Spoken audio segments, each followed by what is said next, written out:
Ugandan in the form of Jacob Kiplimo ensure his proud country are on top of the podium once again. Well, it's a small, select, but intriguing lineup for this. Adrian Wildschut, third in the World Student Games, the South African, knocked out in the heats of the 5 in Oregon, 7th in the NCAAs, so he's a good athlete, as is Kai Robinson.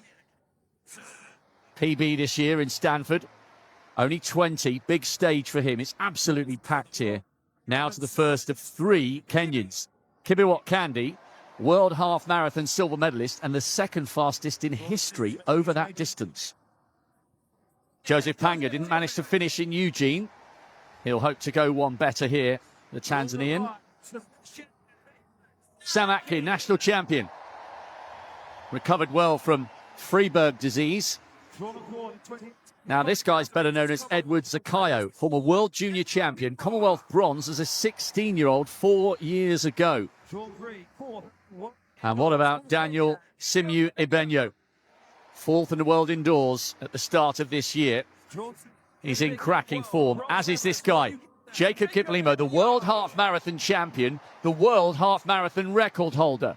Got a bronze in Tokyo and in Eugene. Listen to the roar for Scotland's Andrew Butchart, a Scottish national record earlier this year. 6th, remember, in Rio over the 5. Could he find his best form here over this classic 6¼ mile race that's produced some epic battles down the years in Commonwealth history? Kiplimo will hope to follow Joshua Cheptegei as a Ugandan Commonwealth champion. Let's see. Stand up, gentlemen, please. Stand back. Wildschut of South Africa just putting his arm forward to say, come on, guys, toes behind the line. 25 laps just about to commence. They're underway. And as it is such a small, select group of high-quality men, I just wonder, Tim Hutchings, how cautious and how tactical this will be in the early stages. And what a brilliant lineup. We've got the 2 fastest men in history over the half marathon meeting on the track at 6¼ miles. One of them a cross-country specialist as well in the form of Jacob Kiplimo as Sam Atkin goes to the front. This has got the makings of a small but very intriguing race. It has indeed, yes. I mean, you know, it has to be said, Rob, it's disappointing that there are just 3 non-African continent athletes in this race. 9 athletes in all. There's an Englishman, a Scotsman and an Australian. And I know that there's been a lot of comment around the corridors behind the stadium about why the Commonwealth can't put together a stronger field than this. But Sam Atkin, good to see him going for it. I think we all know that when the Kenyan trio and when Kiplimo start turning on the power, that they can dominate this one, and it should be a dust-up between the East Africans. Kiplimo, an extraordinary athlete. I love the story back on Saturday when he actually was handing out water to some of his compatriots during the marathons. But here we go. Nina Kennedy, no. That's the second refusal from her. 1 attempt left. And it's not looking good, is it? But maybe she's saving her best till last. So often in the field events, the third attempt produces something special. Well, Sam Atkin obviously deciding that he wants to run the early part of this race, at least, on his own. Couple of seconds up on Jacob Kiplimo with Andy Butchart of Scotland, not Great Britain, just on his shoulder as Ebenyo moves ahead of Butchart up onto the shoulder of Kiplimo in second. He's got an incredible CV, Jacob Kiplimo. He's got 4 global medals over 10,000 metres, talking about the Ugandan in second place, as well as a world cross-country medal and that world half-marathon title on the roads of Gdynia in Poland. But this is Sam Atkin. Bounced back from that very unusual Freeberg disease. Causes problems with the bones in his feet sticking upwards. And that's the big chase pack of 8 trying to close him down. So what's he gone through? 2:39 for the opening K. Yeah, so it's pretty tasty, Tim. It's inside 26.40 pace. So he's turning this into a very honest early rhythm. Well, it's good to see Sam Atkin at least giving it a go, trying to make it honest. And to an extent, he's forcing the pack to bang out a reasonably respectable tempo themselves, because these early kilometres could be very, very slow if nobody was prepared to take it on and throw the gauntlet down. But Kiplimo, well, I have him down, Rob, as the complete runner. He's an extraordinary talent. When you think he's still only 21, he's been around for, it seems, 3 or 4 years now, doing it at a world-class level. Great on the country. I mean, that fabulous second place of the World Cross Country in Denmark 3 years back. You and I were both there calling that race. It was a real joy to see the best of the world over the country battling over a really tough cross-country course. He's fantastic on the roads. We know that. I was at the Rack Half Marathon back in February, where he so nearly broke his own world record for that distance in the United Arab Emirates. And of course, on the track, we know that he's a formidable competitor as well, and the Olympic bronze medalist from the 10,000 last year, and the bronze medalist from just a couple of weeks ago at 10,000. That race, incidentally, 16 days ago. I wonder if there's a bit of it in the legs of Kiplimo.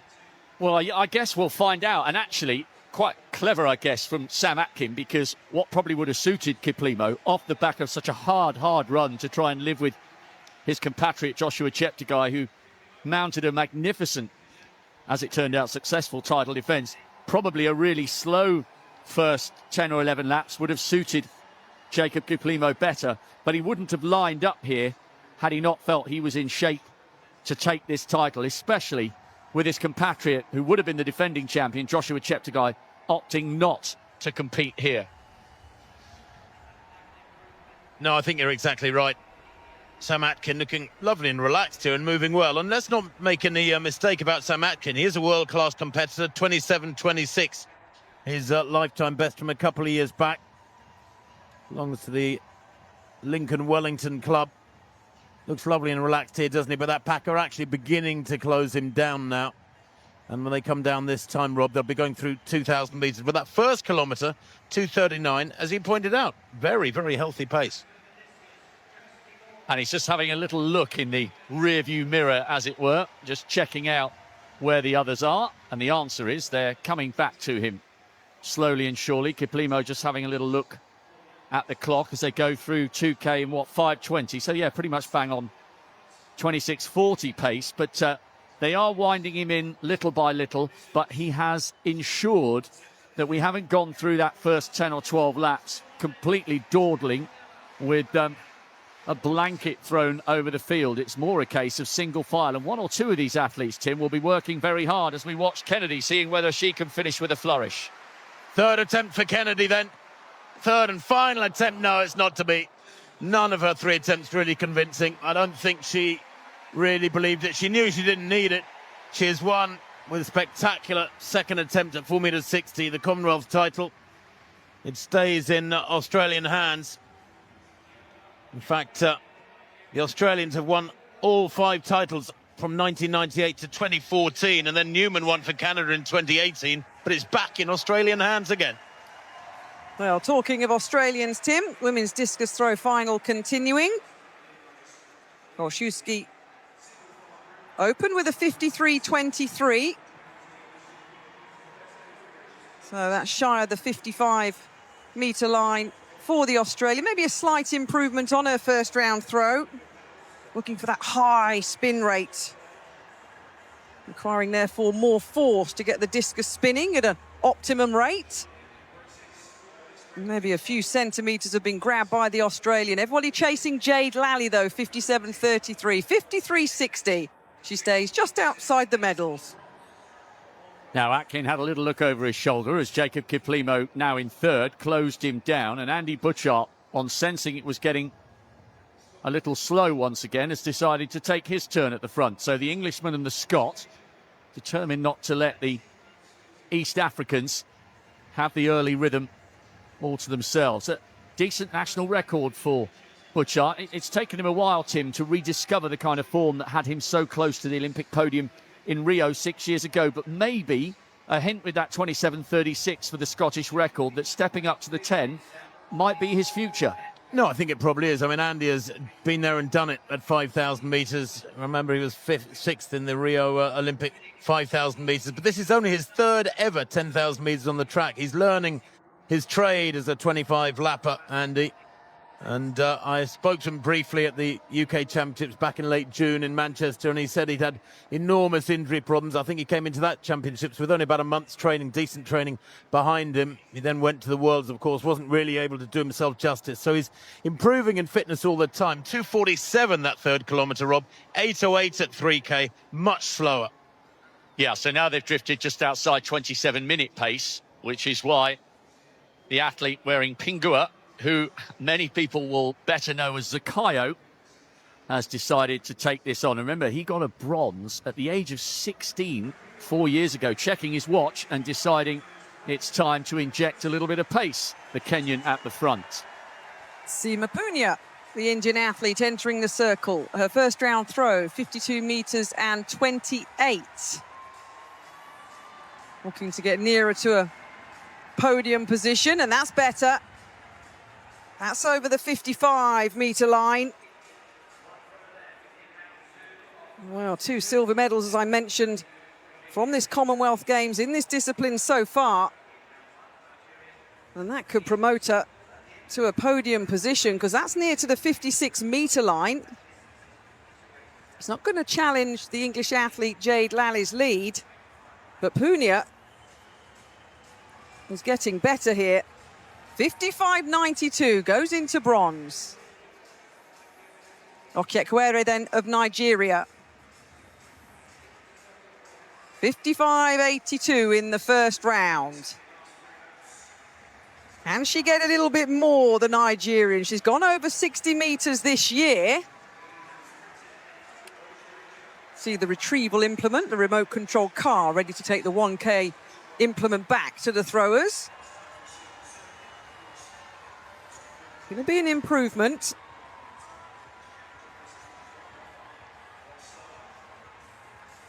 Not going to be close enough to challenge the lead of England's Jade Lally.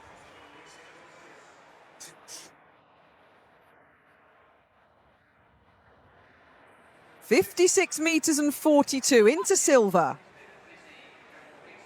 Down the back straight, Zakayo leads. He's got that distinctive tape down the back of his calves. He's officially carded as Pingua.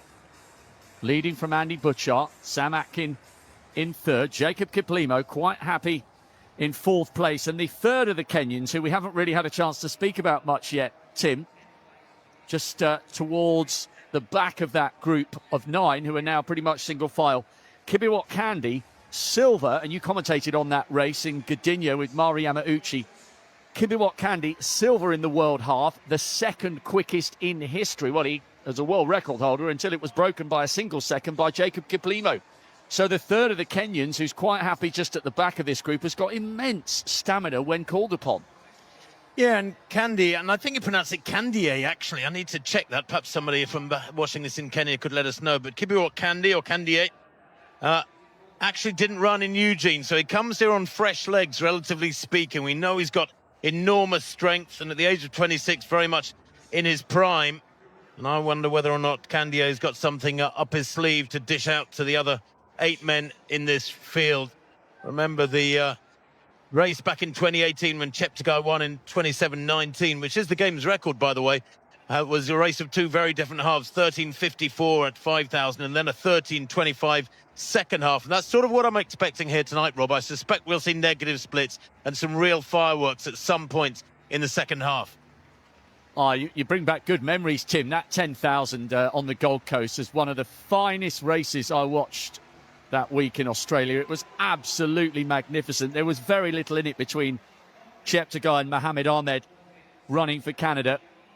But Kibiwot Kandi, or Kandie, just towards the back. He's keeping his powder dry at the moment, but so too is Jacob Kiplimo.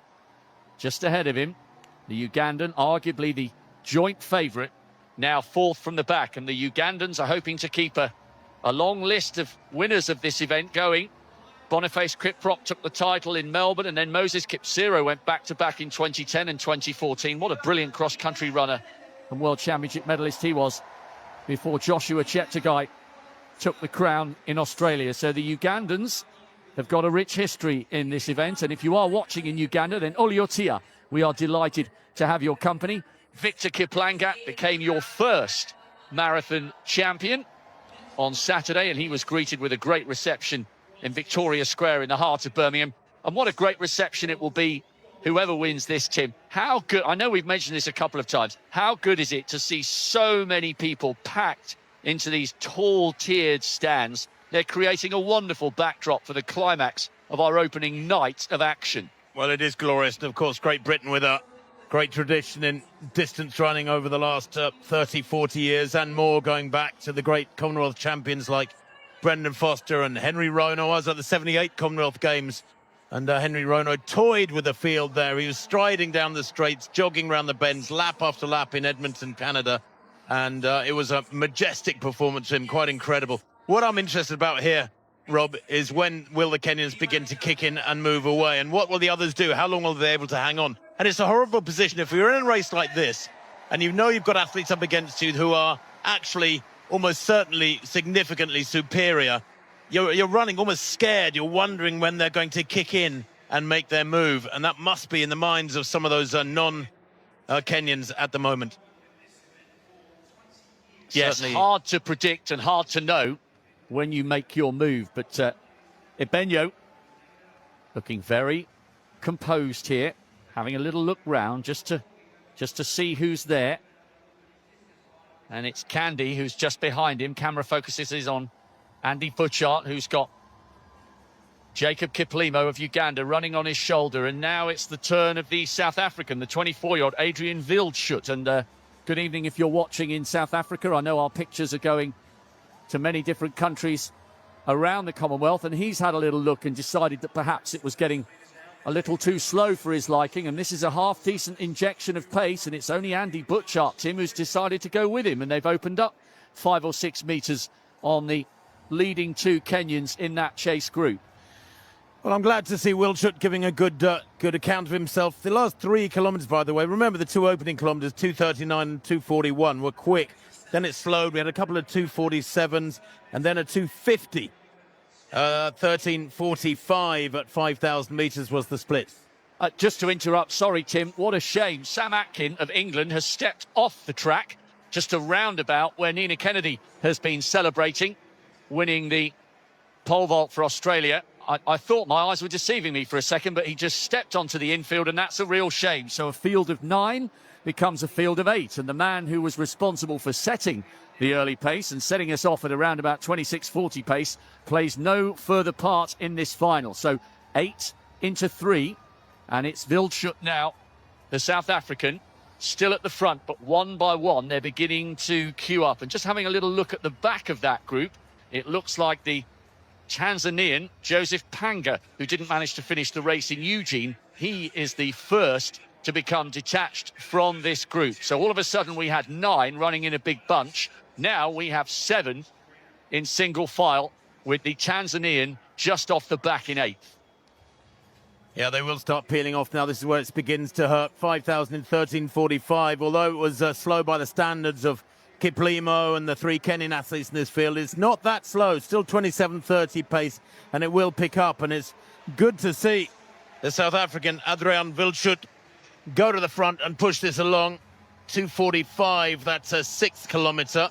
So that's the quickest since the 2 kilometre point. So we had a couple of 2:47s, then a 2:50, now a 2:45. It's still not lightning quick, but it's respectable. Nobody yet shaken off, though, from this group, apart from, as you said, Panga, the Tanzanian. Now the South African is looking up at himself and the big screen, and that's meant that he's just drifted towards the very outside of lane 1. And I looked at Andy Butchart, no interest in coming through on the inside and taking it up. So they continue single file with Ebenyo in the lighter of the spikes, just off the podium at the World Indoors over 3,000 metres. He is the leading of the 3 Kenyans at the moment, and he's motioning for Kibiwott Candy to hurry up and come and share the pacemaking duties, talking about the first of the 3 Kenyans just running behind Andy Butchart. Now he moves to the outside of lane 1 and offers Candy the inside. little bit of team tactics at play here, perhaps, Tim. Well, I'm not sure what he expects people to do. Why, unless there's been any pre-arranged discussion, why he would expect any of the Kenyans to chip in and do to help him in whatever the way he wants to run the race. They're entitled to say no thanks. He can open the door for them. They don't have to walk through it. Andy Butchart certainly quite happy not to. He's giving a good account of himself so far as the Scot there in second place. You just have the feeling that there is a bit of a thunder to come, don't you, from the three Kenyan vests, and Kiplimo must be deciding when to play his card, because undoubtedly all those four, the three Kenyans, Kiplimo second to left, have got extra gears.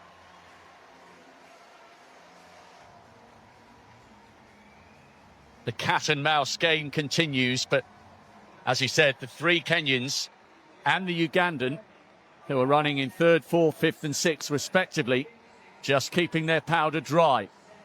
Pingua with the calf tape, just third from the left-hand side of this group. Kai Robinson, the youngster, a PB in Stanford earlier this year.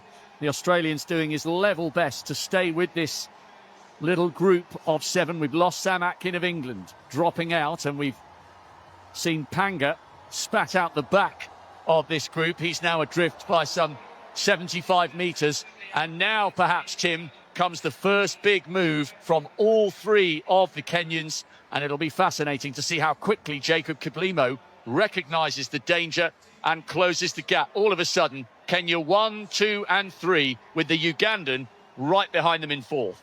Yes, it was almost choreographed, wasn't it, the way the three Kenyans moved to the fore. Kiplimo, though, despite being just 21, has a very, very wise racing head on his shoulders. Many, many times he's outthought and outraced more experienced opponents. He has he's accrued experience and knowledge of how to race well, not just using flat-out raw speed and endurance, but actually to outwit opponents as well. They go through there with 7 laps to run. Still, you could almost throw a big blanket over these 7 athletes, Rob. But the Kenyans would appear to be working together, and it'll be interesting to see what damage they can do to Kiplimo here, the sole Ugandan. And Candy is the man with the half marathon speed who set the world record that was then broken by Jacob Kiplimo, the Ugandan, in third. Ebenyo, the second of the two Kenyans, has got really good raw speed. African silver over the 5,000, a great games in Mauritius. Kenya 1 and 2. And Uganda now third. Little bit of a gap back to Zakayo, who, remember, is running with the bib Pingua. He's a former world junior champion. He got himself a bronze medal as a young teenager on the Gold Coast. They're really working, Tim. It's quite a muggy evening, a bit of a breeze around the stadium, but this has been a tough run. And what a spirited little moment here from Andy Butchart, who's getting good cheers from the crowd, coming back up onto the shoulder of the second of the two Kenyans. And all of a sudden, Tim, they've slowed again with 6 to go.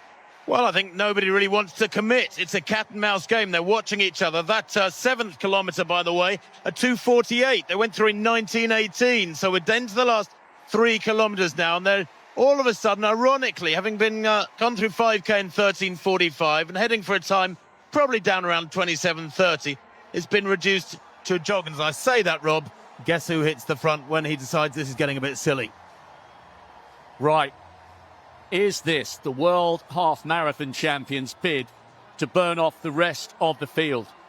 On the track, he has always managed to get himself a global medal, but never the gold. He's taken World Junior bronze, Jacob Kiplimo, the Ugandan leading. He's taken a World Junior silver, a bronze behind Joshua Cheptegei in the Olympics, a bronze behind Joshua Cheptegei not 2 weeks ago in Eugene, and this is his bid to strike gold for Uganda here over the 10,000 metres. And the Kenyans have responded. We're in for a cracking last 5 laps. 2 kilometres to go, Rob, a 2:48. The previous kilometre, the 7th, that kilometre at 2:47, so no significant acceleration. But it does look now, though, with 5 laps to run, a long mile, you could call it, as though Kiplimo is going to start testing these Kenyans. And immediately the gaps are opening. And this is very difficult because the men behind could go with this, but then they'd be flailing for the last couple of laps. They've got to judge their effort best over this last mile and a bit, and Kiplimo here is asking very early questions. It's brave to go hard this early. It really is. Just over a mile to go. And Pingua, Edward Zakayo Pingua, is the first of the Kenyans to run into problems here. He's doing his level best to come back to this group. The South African, the Scot and the Australian might well be in a battle for fifth place because the leading four are away. Zakayo is in no man's land here, but they come round with a mile to go. And it's the world half marathon record holder from the African silver medalist over the 5,000 metres and the silver medalist from the world half behind Jacob Kiplimo in third place. Nothing to separate those three, who are now beginning to open up, some 20 metres or so on Zakayo, who is isolated in fourth. Well, that was a 61.89 to 4 laps to go. He really has turned the screw intensely there, has Jacob Kiplimo. 3.5 laps to run, and the two tucked in behind him still look pretty comfortable, but as ever, with distance running and front running and trying to break your opposition, you've just got to be patient. You've just got to keep pressing the accelerator. Keep the pressure up on them. Keep asking the question. Don't give them a chance to physically or mentally relax, and keep telling yourself, you are hurting them. You are hurting them. And he is, Tim. He is, because Kibiwot Kandi is working very, very hard to stay with this. It's Jacob Kiplimo leading with 3 laps to go in the men's 10,000 metres, desperate to keep this long line of Ugandan champions going here with another title, another instalment in this great rivalry between Uganda and Kenya on the Commonwealth stage. And Kibiwot Kandi has allowed a few metres to open up. It's Kiplimo, the half-marathon specialist, the cross-country specialist, with Daniel Ebenyo of Kenya, the only one living with his pace at the moment. These two are beginning to pull away. And what a wonderful last kilometre we're in for here. This is real heart and passion on the line, Tim. Look at that 9th kilometre, 2:34. He has turned it on in dramatic style. A 61.8 and a 61.9, the last 2 laps from Kiplimo. And he has literally, in the last couple of 100 metres, clicked it up another notch. The pressure is on now. The Kenyans beginning to struggle against this forceful surge from Kiplimo. 2 laps to run. 800 metres to go in this battle for supremacy over this classic distance, 6.25 miles. Some of the all-time Commonwealth distance running greats have contested this title. Naftali Timu of Kenya won this in 1966 before having a fabulous Olympic duel with Mamo Wolde in 68 in Mexico. We've seen the likes of Simon Mungi of Kenya winning this in 1998, Wilberforce Tillel in 2002. But now we're in an era of Ugandan dominance, and how the Kenyans would love to bounce back. Daniel Ebenyo has got the belief, he's got the speed, but can he find the acceleration round the last lap? What a brilliant climax we're in for here.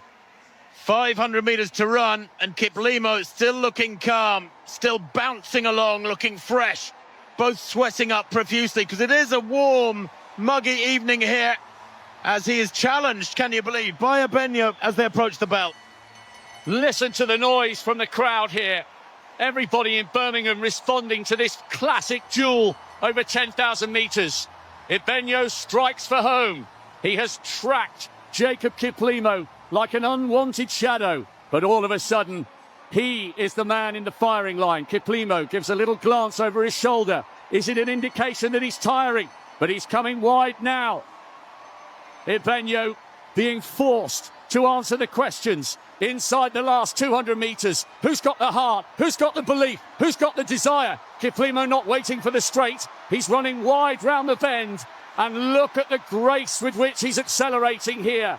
He has been desperate to upgrade so many bronze and silver medals on the track to a gold here in Birmingham. And he's going to do it. The crowd are on their feet saluting a wonderful run from a great champion. It was destined to be his. He took it by the scruff of the neck. And it's gold again for Uganda.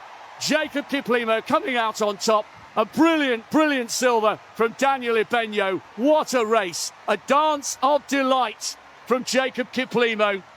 Fabulous silver medal there for Ebenyo in a new Games record for the Ugandan.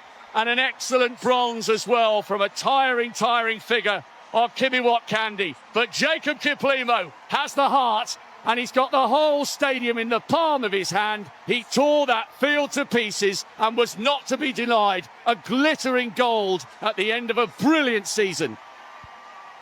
Well, he worked it to perfection. The place times are strong too. Look at this. Andy Butchart, a long way under 28 minutes, even though he was dropped off the back over those last few laps. Kiplimo, 27.09. But Rob, he ran it to perfection because he sapped the strength out of Ebenyo and the other Kenyans. I got his mile up to the bell at 4.05. Absolutely brilliant tactics from Kiplimo, and he does have that devastating finishing speed. And how the crowd respond to our last finisher, Joseph Panga of Tanzania. This has been a superb performance from Kiplimo. At last, he steps out of the mighty shadow of Joshua Cheptegei, and the world champion who beat him to the gold in Eugene would no doubt be watching and saluting the man who has succeeded him as Uganda's latest Commonwealth champion over 10,000 metres. And all credit to Daniel Ebenyo. He took it to Kiplimo. He was brave enough to go to the front with a lap to go, but the Ugandan was toying with him and waiting for the time to strike with 1:50 to go. That was a brilliant distance race, Tim. What a privilege to witness that heart and guts on display here in Birmingham in front of a packed crowd. Well, the final kilometre, 2:30. I didn't get exactly the last mile, but I suspect my calculations are about 4:03 for the last 4 laps. Kibiwot Candy, I think 27.20 there. And that for him, a significant new personal best for the bronze. And how about this? He didn't bother waiting for the straight. This was the moment to strike. Ebenyo did so well to keep this burst going on the last lap. I thought for a split second with 3:50 to go, when Kiplimo looked over his shoulder, maybe he was tired. He was just double-checking where Kibiwot Candy was. And the answer to the question down the last 100 metres, all of them were nowhere. They just couldn't respond to this beautifully timed drive to the line. And how he was able to celebrate and enjoy the last 50 metres. I've had the privilege of spending a lot of time in Uganda, and they will be going absolutely wild in Kampala and in the beautiful bars along the banks of the Nile in Jinja. The Nile specials will be cracked open tonight in celebration of Jacob Kiplimo. That was a superb, majestic piece of distance running. Well, he knew he'd got the gold in the bag, didn't he, down the home straight? Lovely when you get the gap like that and you're able to really soak it up, soak up the applause and the moment, and you sort of press the record button in your mind and remember these moments to tell your children and your grandchildren. Very special indeed. Commonwealth champion, world champion at half marathon. What more titles will this young man accrue over the next 10 years and more, maybe? He does have such a marvellous engine, great speed, enormous stamina, and many people, of course, wondering, well, he might be able to sprint like that at the end of a track race, but what can he do to the marathon distance as and when he decides to step into that territory? He's got a few dance moves as well. You said it yourself, Tim. He is the complete package. He's a world cross-country silver medalist. You know all about that. He's a world half marathon champion. He's a world record holder at the half marathon. He's a Commonwealth champion and a 4-time global medalist over the 10,000 metres. And he's done all that before his 22nd birthday. That is an extraordinary list of achievements for one so young. Yeah, and when you think that fourth place 4 years ago when he was just 17 was just a sign of things to come. Joshua Cheptegei, of course, announcing his entrance onto the world stage in spectacular style with those double goals on the Gold Coast. Oh, what an absolute treat. It wasn't the biggest field, but there don't need to be. The men's 10,000-meter final in Birmingham turned into far more than just another race. It became a true battle of nerves, endurance, and tactical brilliance. From the opening laps, it was obvious that nobody wanted to reveal their cards too early. The best distance runners in the Commonwealth stayed tightly packed together, carefully watching one another and waiting for the moment when the race would finally explode. The pace seemed controlled on the surface, but underneath, the tension kept building lap after lap because everyone knew one mistake could cost them a medal. Jacob Kiplimo looked especially composed. The Ugandan star never panicked, never wasted energy trying to dominate the race early, and never made unnecessary moves. Instead, he ran like a true champion, calm, patient, always in the perfect position, fully aware of everything happening around him. That's what separates great runners from legendary ones, the ability to stay relaxed while everyone else starts to suffer. The turning point came in the closing laps. Suddenly, the tempo surged, and the race transformed from a tactical chess match into a brutal survival test. The pack immediately began to break apart, and runners who had looked comfortable only moments earlier started losing contact meter by meter. The Kenyan team tried to take control, knowing exactly how dangerous Kiplimo's finishing speed could be. But at that moment, it became clear that the Ugandan was completely in control of the race.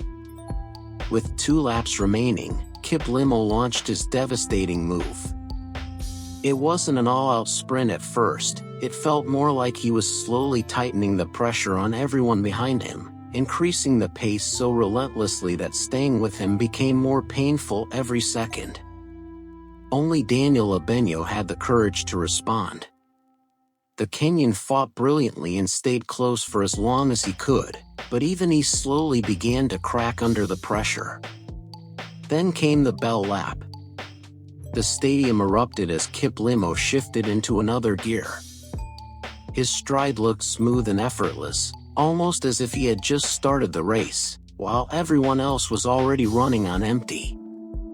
With 200 meters to go, the outcome was no longer in doubt. Ebenyo kept fighting all the way to the line, but there was simply no answer to Kiplimo's acceleration. Kiplimo's finish felt like a statement to the entire world.